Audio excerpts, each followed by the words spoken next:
Começa agora Mulheres de Esperança, um programa que traz conforto, informação e uma mensagem de esperança em Jesus Cristo para o coração da mulher. Fique com a gente! Mulheres de Esperança. Olá, eu sou Renata Burjato. E eu, Fabiana Silva, e esse é o nosso Mulheres de Esperança. Você já vivenciou uma atitude de negação? Existe aí, situações difíceis que a gente vivencia no nosso dia a dia, na nossa história, e por serem tão difíceis, podem fazer a gente ter essa atitude de negação, né, Rê? É verdade. E, infelizmente, é verdade. Tem coisa que é tão ruim que a gente preferia que fosse mentira, né? E tem aquelas que eu brinco que a gente até esfrega o olho para ver se é isso mesmo que eu tô vendo, é isso, é real? É, todos nós já vivenciamos isso em algum momento. E essa atitude, se ela for consciente e também recorrente, pode nos prejudicar muito. É verdade. Então, se há uma coisa que pode prejudicar a nossa vida, a gente precisa falar nela, colocar na mesa, para a gente conseguir se livrar disso o quanto antes. E você está convidado a conversar com a gente sobre esse assunto, negação, e com o nosso convidado especial. Então, vem para o próximo bloco. A pessoa que vive em negação pode ter alguns pensamentos aí característicos, como, por exemplo, eu nunca estou errado. Ou todos conspiram contra mim. A situação não é tão ruim quanto parece, ou então os outros é que são culpados, do problema. Essas são só algumas pistas, de uma pessoa que tem essa atitude de negação. E para esse episódio, a gente convidou o nosso querido companheiro aqui da RTM, o Carlos Pelerram, que é teólogo, coordenador do Ministério de Jovens da RTM e diretor da Escola de Missões Expresso para a Vida. Carlos, bem-vindo a Mulheres de Esperança. Eu que agradeço o convite. Até parece que eu sou importante com essa apresentação aí. Leva a gente para os lugares que a gente apresenta. A gente faz a abertura, né? Faz a abertura. Carlos, conta pra gente agora, nesse início, falar sobre esse tema de negação. Acho que no meio que você vivencia com jovens, talvez isso também seja uma questão que os jovens, hoje em dia, por vários fatores, vivenciam, né?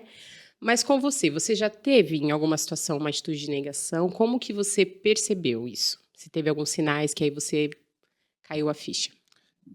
Acho que todos nós já tivemos, né? É quase impossível não ter uma situação de que você se nega a acreditar que aquilo está acontecendo, ou que você acha que você tem razão. Mas acho que se a gente pudesse resumir, eu acho quase impossível você sair de uma atitude de negação sozinho. Acho que essa é a importância de você caminhar junto, uma comunidade de fé, porque alguém precisa te apontar isso. Se você for caminhar sozinho, você vai permanecer naquilo, justamente porque você está negando. Se a gente pegar exemplos, um exemplo que todo mundo conhece bíblico é o caso de Davi com Betseba. Precisou ouvir um profeta falar para ele, cara, isso aqui... E na hora que ele está conversando, ele está falando, nossa, alguém está fazendo isso é muito ruim. Eu falo, então, é você. Ah, rapaz, sou eu. E aí ele entende o que está acontecendo.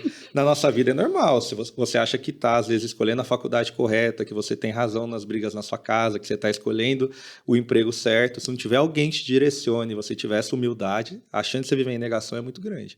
E a gente até comentava, até olhando um pouco para a psicanálise também, é um dos mecanismos de defesa que a gente tem para lidar com o que a gente não sabe lidar. Porque normalmente a gente usa a negação quando algo é muito difícil, né? Então, assim, isso é muito difícil, deixa eu lidar com uma outra coisa mais fácil aqui, então eu finjo que essa daqui não está acontecendo. Só que chega uma hora que, como a gente falou até na abertura do programa, né, Fabi, você comentou, atrapalha muito a nossa vida, porque negar não resolve, só posterga o problema, né? E aí eu queria que você contasse pra gente, tem casos onde a negação é mais comum de acontecer? Eu acho que nos dias de hoje, falando dessa juventude, dessa vai a galera aí de 30 anos menos para frente, acho que é uma geração um pouco mais frágil emocionalmente, então eles se sabotam mais nisso. Então, trabalhando bastante com jovens, e tem adultos também lá nas chácaras, nós somos da mesma igreja também, né? Quase um podcast da igreja.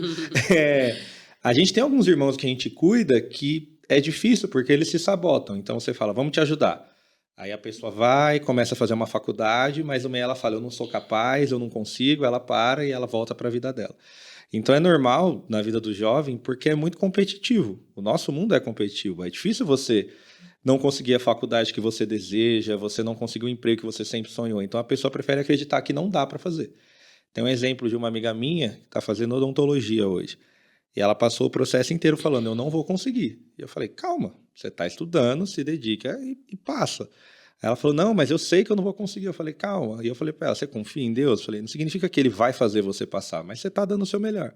Foi e passou muito bem, passou na primeira chamada.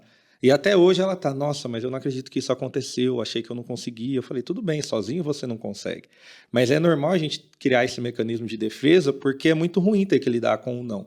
Tem coisa que a gente não consegue mesmo, é muito ruim você ter que lidar com isso. Então é melhor você falar, minha condição financeira não é boa, minha família não me ajuda, do que você realmente tentar de cara limpa e talvez ser reprovado porque aquele não é o caminho correto. E também eu acho que entra nessa questão de que em algum, como você falou, né, por exemplo, dos jovens, a questão da faculdade, do relacionamento, né, todos os sinais são de que não é isso. E você ainda insiste, né, porque realmente é algo que você quer muito, você se vê naquela situação, mas o momento ali e as pessoas à sua volta estão te dando sinais de que não, né, que não é para você, ou que não é o ideal. Por que vocês acham que a pessoa ela permanece nessa situação de negação, mesmo ela tendo, né, as pessoas à volta? Porque tem pessoas que, ok, elas escolhem vivenciar isso, não sei se por um conforto, porque já estou aqui. Às vezes você vivencia uma situação de trabalho, por exemplo, você trabalha num lugar onde você é muito prejudicado, onde você se machuca emocionalmente, sofre violência psicológica, sei lá. E você não consegue sair dessa situação. Eu acho que a gente tem uma dificuldade de ter uma empatia com a pessoa e quando a gente é o conselheiro, é muito difícil a gente também entender como resolver o problema. Lidando com jovens, geralmente a gente pensa, poxa, isso é muito dramático. Você fala, pô, minha mãe fazia o que a gente está fazendo aqui doente, com o filho no colo, e você tá, minha vida acabou, eu não vou conseguir lidar com esse relacionamento, não vou conseguir lidar com aquilo. Mas a gente precisa entender a dor da pessoa. E isso é um exercício muito difícil. Lembro conversando com um pastor amigo meu, e ele contando um caso da igreja dele. Tinha um casal, eles tinham um filho, e o rapaz traía a esposa, recorrentemente. E aí a esposa veio conversar com os pastores ficaram por dentro do caso, foram conversar com o casal, houve uma leve melhora num tempo, mas chegou uma hora que o cara falou, eu mando em casa, eu que sustento tudo, tinha uma vida financeira boa, vou continuar te traindo mesmo e é isso. E aí os pastores falaram, beleza, então, ó, tem que sair desse relacionamento ruim, tem relações com outras mulheres, pode trazer doença para você, se ele não cuida de você agora, que dirá do filho, então vamos terminar esse relacionamento. Fizeram todo o processo. Chegou perto do divórcio, ela não se divorciou, e ela mandou depois meio que uma carta para a igreja falando que a igreja estava querendo acabar o casamento dela, que não deu o suporte necessário e tudo mais. E no começo os pastores ficaram, poxa, a gente fez tudo por essa pessoa. Mas passou alguns meses, eles conversaram com os pais delas e entenderam que faltou uma coisa. Eles não viram que ela era totalmente dependente dele financeiramente. E quando chegou na hora de realmente assinar, pesou muito, porque ela falou, ele ameaçou tirar o filho dela. E ela falou, poxa, se ele ficar com o filho, ele vai criar mal o nosso filho. Então ela tomou essa decisão por isso. E aí você fala, mas ela negou e não quis sair daquela situação. Mas a gente que estava em volta não reconheceu a dificuldade dela de verdade para falar, não, a gente vai te dar um suporte com o seu filho. A preocupação dela no final era essa. E todo mundo pensou que a preocupação era o casamento. Então, às vezes as pessoas não saem dessa situação porque a gente não entende onde é a dor dela. E isso é muito difícil, porque você tem que ter uma intimidade muito grande e ou o Espírito Santo te dá alguma revelação ou a pessoa fala. E isso é um processo muito custoso. Na questão do aconselhamento, acho que deve ser difícil, né? Porque tem essa questão da empatia, de você estar sensível a esses detalhes, né? Porque a gente é muito influenciado pelo que a pessoa está falando ali, mas às vezes em algum momento, um olhar, uma palavra, você percebe, né? Algumas coisas, né? Sim, a gente até trouxe uma vez no Pipoca de Graça, a Fabi estava com a gente, né? Do filme Meu Querido Menino. Sim. E a gente falava que, no caso, o pai, de certa forma, alimentava a questão do vício do filho, porque ele sabia que o menino ia ficar mal, ia ficar violento, então ele ia buscar. E ele, né? Quando ele ia buscar, quando ele ajudava, de certa forma, o ciclo continuava girando. Mas precisa de muita maturidade, como você falou, precisa desse entendimento que só Cristo pode dar, né? De que a partir do momento que você tomar uma decisão, vai sair do seu controle e você tá pronto para lidar com o extremo, com o pior, né? Então, acho que é isso. A gente tem dificuldade de encarar de frente algo que pode ser muito, muito ruim. E às vezes o ruim é isso, é você, por exemplo, uma mulher que viveu a vida inteira com um homem sendo sustentada, de repente não vai saber nem por onde começar. Uma pessoa que está na casa dos pais, que os pais são às vezes abusivos, não deixam a pessoa sair e tudo mais. E aí você chega e vai ter que lidar, às vezes, com um pai, com uma mãe que ameaça se matar se você fizer alguma coisa. E às vezes a pessoa ficou o tempo todo, né, em relacionamentos também, homem e mulher, se você me deixar eu me mato, e a pessoa toma remédio e tal, e aí chega um momento onde essa pessoa de fato pode se matar, só que você não pode ficar vivendo em função das ameaças dela. Mas e aí? E se eu sair desse relacionamento e essa pessoa se matar de fato, eu tenho estrutura para lidar que a culpa não é minha? Né, no caso do menino, se o menino fosse até o fim nas drogas e de fato morresse, o pai ia ter condição de lidar, então precisa de muito suporte, né? Como o Carlos falava, a gente precisa entender o que a pessoa não falou, mas o que está nas entrelinhas, né? Essa é uma questão de confiança muito profunda, né? Quando você pega, o princípio, no Gênesis, Adão e Eva pecando, é uma questão também de em negação da situação deles. Eles achavam que era uma situação ruim, mesmo estando uma situação boa. E isso acontece também. Às vezes a gente está realmente num momento bom, mas a gente acha que tem um problema. No caso deles, então dá para ser melhor, dá para eu ser igual a Deus. E causou um problema grande. Esse fim de semana lá na igreja foi o dia da igreja perseguida. Então, e sábado teve culto dos jovens. E foi bem difícil para eles, porque eram pregações bem pesadas, assim, uma série Sábado bem e forte. domingo. Apanharam como gente grande. Mas foi interessante, porque falando com um deles, eu lembro que eu estava aconselhando eles sobre um relacionamento, e eu cheguei para ele, para mim aconteceu isso. Isso aconteceu nos relacionamentos? Ele falou para mim, não. Eu falei, então, se você está me dizendo que não, a gente vai seguir por aqui, porque você está falando que não. Depois desses cultos, falando de se entregar a Deus, confiança, tudo, ele mandou mensagem, falou, quero te pedir desculpa porque aconteceu tal coisa, aí eu devia ter te falado. Ou seja, a gente precisa criar esse ambiente de confiança. Eu confio no cara que eu estou aconselhando, por mais que eu possa falar, acho que é isso aqui, mas se ele está me falando que não tem o que eu fazer. Só que o Espírito Santo transforma, e isso é trabalhado. Então, se a gente não desenvolver essa confiança um com os outros, a gente nunca vai falar. E esse é o peso tão grande da oração, ela é tão didática por isso. Que eles perguntam, para que eu oro se Deus já sabe o que eu vou falar? Porque é importante você expor aquilo que você fez. Então, a gente deu um exemplo de adultério. É importante a pessoa que adulterou expor, não, Deus, eu errei e eu gostei de errar. E eu preciso da sua ajuda. Porque se a gente muitas só vezes acha que o arrependimento tem a ver com eu não gostei e não vou fazer mais. Não, né? Não, assim, o arrependimento é assim. A verdade é pôr o coração, né? Exatamente. É você realmente quebrantar e falar, não, eu quero fazer isso e eu preciso da sua ajuda. Aí a gente tem uma transformação. Gente, que papo profundo, hein? Não negue que você precisa ouvir esse assunto. Todos nós precisamos. A gente volta já já. Voltamos com esse episódio tão interessante sobre negação hoje, com a participação do Carlos Pellerran, e algumas coisas que ficaram aqui para mim é proximidade, intimidade, aconselhamento, sensibilidade. E você compartilhou muito essa questão do coração, né, de como é importante a gente também sondar o nosso coração para observar e reconhecer, né, o local que a gente está, se a gente está realmente nesse lugar de negação ou não. Estar nessa atitude de negação, o que vai influenciar na nossa vida espiritual? Acho que tudo.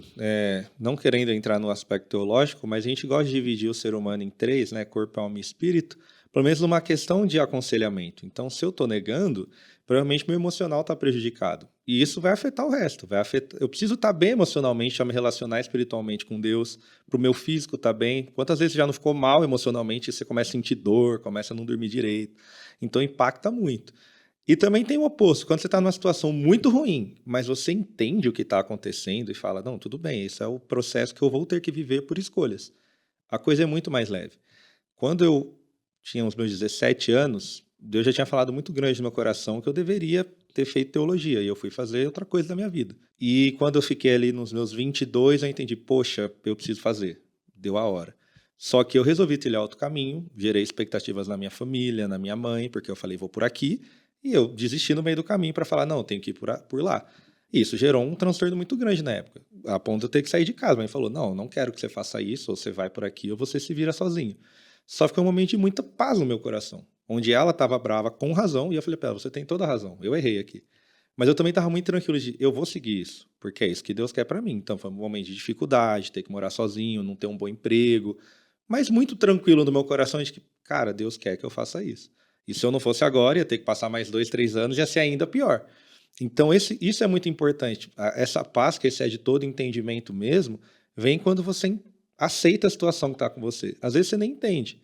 Situações da Bíblia, você não vai entender a situação de Paulo, você não vai entender a situação de Jó, mas os caras só sentaram e falaram, beleza, se a graça dele me basta, a gente segue o jogo que vai dar certo.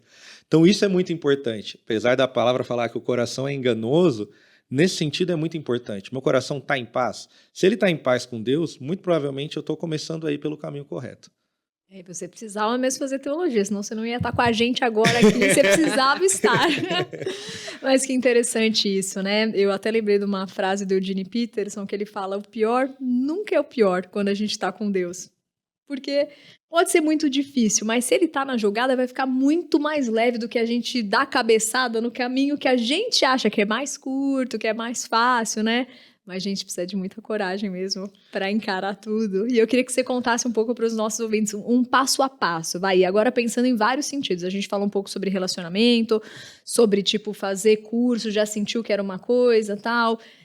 Sobre questão também da educação, filhos, enfim, trabalho, a gente comentou. E aquela pessoa que tudo nunca é culpa dela. Por exemplo, sei lá, aconteceu alguma coisa no trânsito, aí a pessoa, não, porque tal outro fez isso. Aí em casa, né? Ah, não, cheguei e tal, aí tinha lá, mas você não fez isso, aquilo pra mim e tal. Aí chegou atrasado no lugar, porque tal pessoa me deixou não sei o que lá. Quando a pessoa vive em negação, e não é em algo muito específico, porque é muito doloroso, mas porque é difícil a gente chegar e falar, aconteceu isso aqui, porque eu fiz uma coisa errada lá atrás e tudo mais. Como que a gente lida quando você percebe que é o jeito da pessoa ser? É difícil, né? A pessoa só errou quando pensou estar errada, né? Esse é o único dia que ela errou na Tem vida. aquela brincadeira, né? Eu não tenho borracha, porque eu nunca erro. Eu lembro que numa entrevista de emprego, meu primeiro emprego foi como vendedor, e eu usei esse argumento, que meu chefe queria que eu vendesse uma caneta. E aí ele falou isso, mas e se eu errar? Eu falei, não, mas você é um bom cliente, você nunca erra. Ele falou, muito bom, assim que vende. Se for vendedor, passa.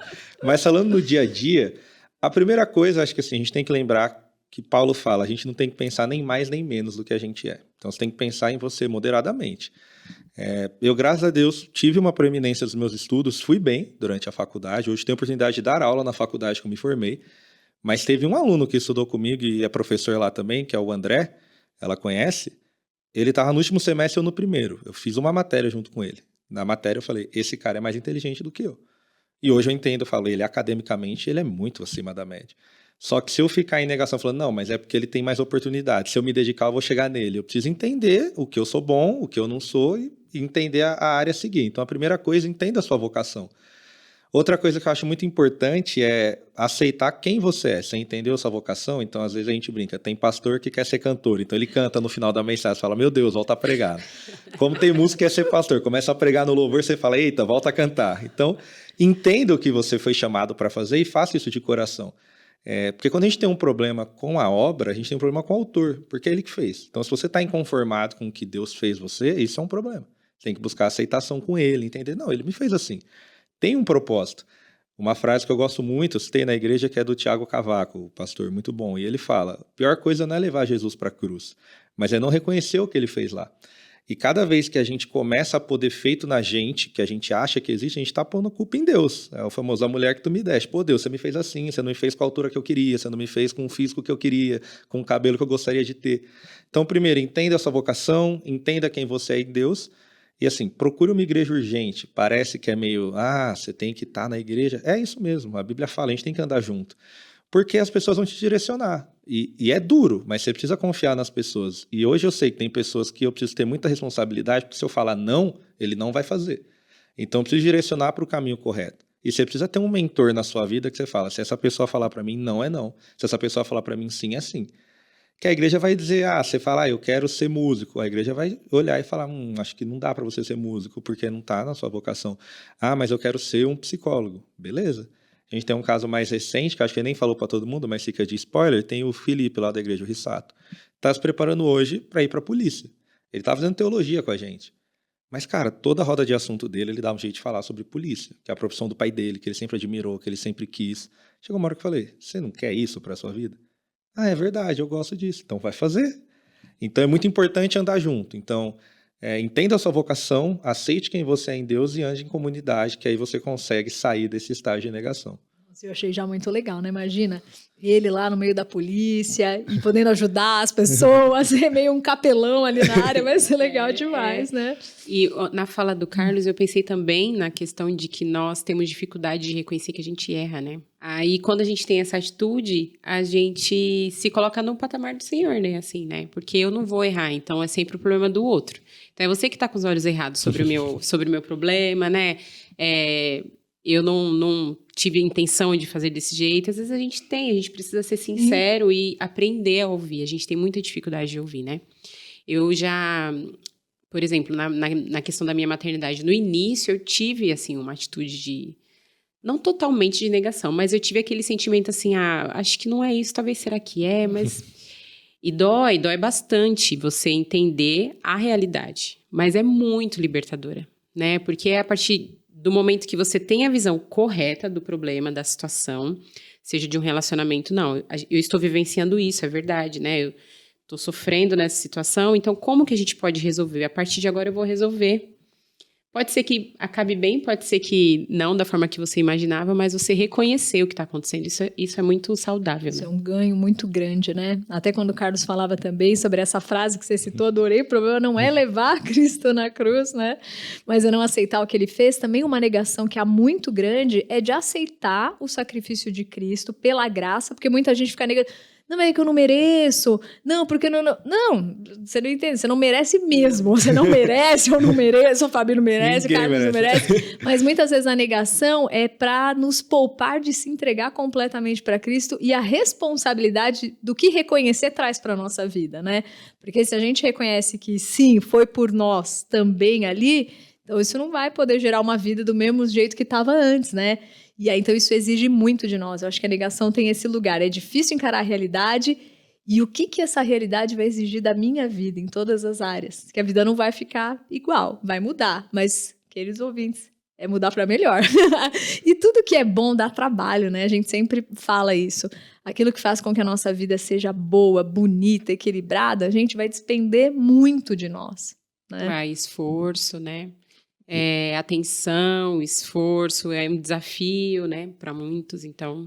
A nossa tendência também é sempre esperar o pior de Deus. Então, eu lembro que numa aula de seminário, os alunos estavam fervorosos porque começaram a discutir, e o católico, ele vai para o céu? Ele acredita em Jesus? Acredita. Não, mas ele acredita em Jesus? Acredita. Não, mas ele acredita? Então pronto. A gente quer tomar a posição de Deus. Fala, não, mas se essa pessoa faz isso errado, se esse aqui faz isso errado. Eu falei, irmão, eu prefiro acreditar na graça de Cristo. Eu entendo que tem requisitos. Mas se eu tenho plena convicção, se a pessoa acredita em Jesus no coração dela, ela vai para o céu. E aí eu vou ficar questionando se Deus vai salvar ou não. A gente fica preso a essas coisas. A gente acha que pedir perdão é uma fraqueza, por exemplo, né? Então, claro, tem momentos que a gente pede perdão porque a gente errou, e é muito importante que você peça perdão a Deus e a pessoa que você ofendeu, mas várias vezes você vai pedir desculpa e você nem errou. Mas você quer manter a situação em paz. Porque tem gente que acha que se um dia, por exemplo, Jesus pediu desculpa para alguém e ele deixou de ser perfeito. Não tem a menor dúvida que pode ter tido uma situação que ele só falou para o cara ficar em paz. E tudo bem, vida que segue. Mas a gente luta para ter razão, né? A gente luta para falar, não, eu tenho que estar certo. E a gente já teve aqui algumas discussões na rádio com alguns irmãos em Cristo, mais calorosas, e eu lembro de uma recente, até falando com o André, pode confirmar depois, que você tem que convencer, cara, a gente está querendo provar um ponto só. Não faz sentido. Teve o problema, se você provar o seu ponto, você vai ter razão nisso, mas você vai expor uma outra pessoa e o problema continua ali. Já não tem o problema? Vamos resolver. Depois a gente vê o que acontece.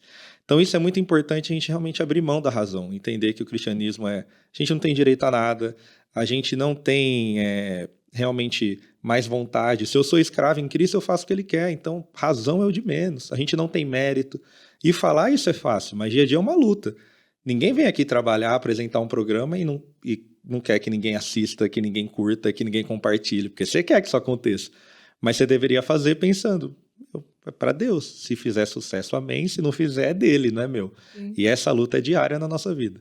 E o que eu fico encantada de ver é que normalmente os programas que são mais assim, pensando em tudo, tá, gente? Livros, séries, filmes, que são mais singelos, né? Os 5 pães, os 2 peixinhos é que ficam coisa grande porque é feito na dependência dele, né?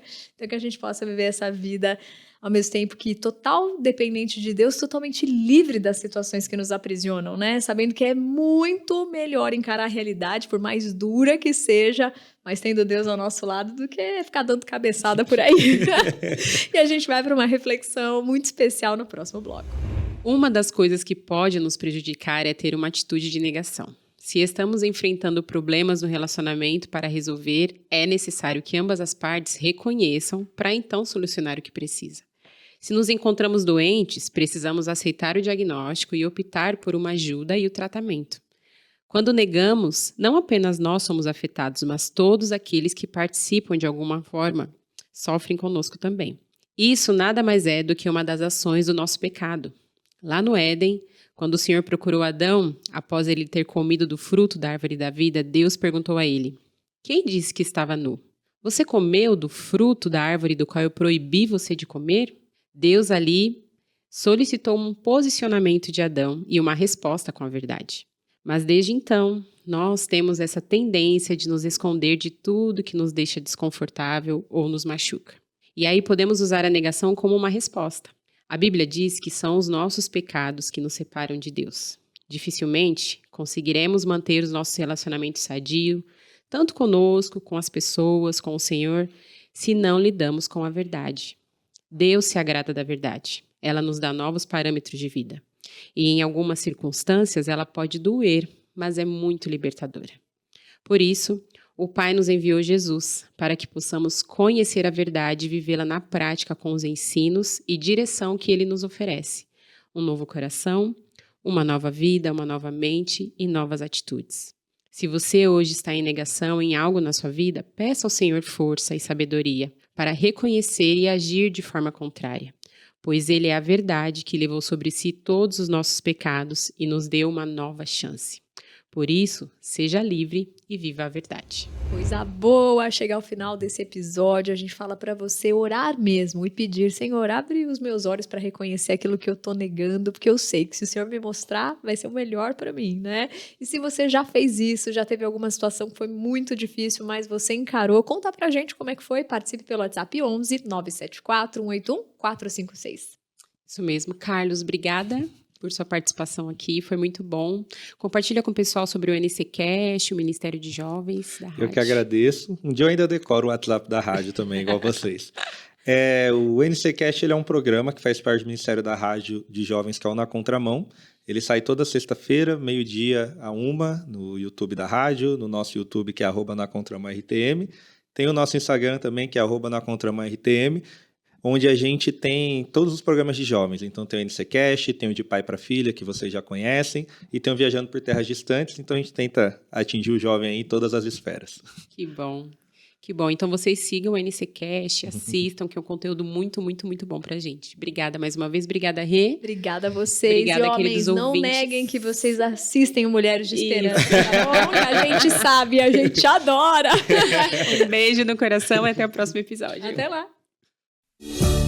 Escreva para nós mulheresdeesperanca@rtmbrasil.org.br. Produção Fabiana Silva. Mulheres de Esperança. Realização RTM Brasil.